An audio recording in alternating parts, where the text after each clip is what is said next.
அப்போல்லாம் பெரிய பொண்ணானா இது தாங்க ஃபஸ்ட்டு சாப்பிட கொடுப்பாங்க. கருப்பு உளுந்தங்களி நல்லெண்ணெய் அண்டு பச்சை முட்டை நல்லெண்ணெய் இது 2 தாங்க ஃபஸ்ட்டு சாப்பிட கொடுப்பாங்க. அப்போல்லாம் வேண்டான்னு அவாய்ட் சண்டை போட்டு சாப்பிடாம அவாய்ட் பண்ணிவிட்டு இப்போ நான் வந்து அடிக்கடி செஞ்சு சாப்பிட்றேன். ஏன்னா கிச்சனில் காலையில் நின்று வேலை பார்த்தோன்னா இடுப்பு எலும்புலேருந்து உள்ளங்கால் வரைக்கும் செம்ம வலி பின்னி எடுக்குது. இது இந்த சாப்பாடு வந்து ப்ரீ மெனோபாஸாக இருக்கிறவங்களா இருந்தாலும் சரி, பெரிய பொண்ணு ஆனவங்களாக இருந்தாலும் சரி, அப்புறம் வந்து சி செக்ஷன் பண்ணவங்களாக இருந்தாலும் சரி, கண்டிப்பாக இந்த உணவை எடுத்துக்கிறது மஸ்ட்டு.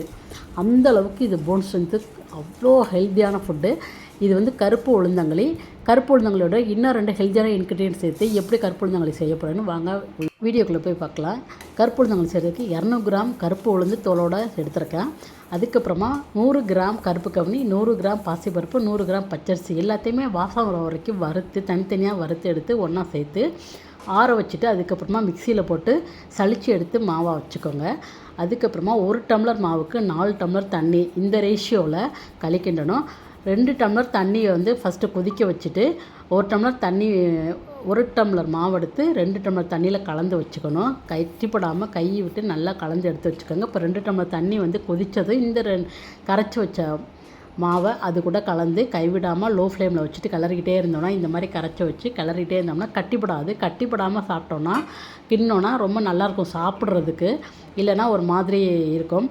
அதில் லைட்டாக சால்ட்டு சேர்த்துட்டு இந்த மாதிரி கைவிடாமல் லோ ஃப்ளேமில் வச்சுட்டு கிளறிட்டே இருக்கணும்.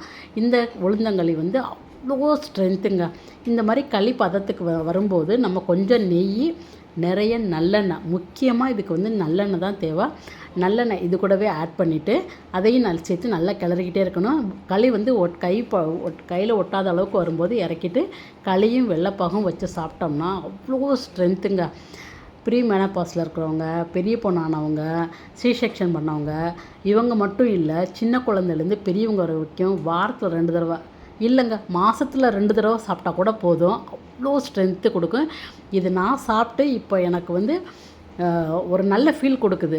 என்னென்னா இடுப்பு நின்றுட்டு வேலை செய்கிறதெல்லாம் அவ்வளோ கஷ்டமாக இருந்துச்சு. இப்போ கொஞ்சம் ஃப்ரீயாக இருக்குது. இந்த கருப்பு உளுந்தங்களையும் இந்த வெள்ளைப்பாகும் குழந்தைங்கள திட்டியாவது சாப்பிட வைங்க. கொஞ்சம் கொஞ்சமாவது வாரத்தில் 2 தடவை இல்லை வாரத்தில் 1 தடவையாவது சாப்பிட வைங்க. உங்கள் குழந்தைங்களுக்கு ரொம்ப நல்லது. அதுவும் பொன் குழந்தைங்களுக்கு ரொம்ப நல்லது. கண்டிப்பாக சாப்பிட வைங்க. இது என்னோடய ஹம்பிள் ரிக்வெஸ்ட்.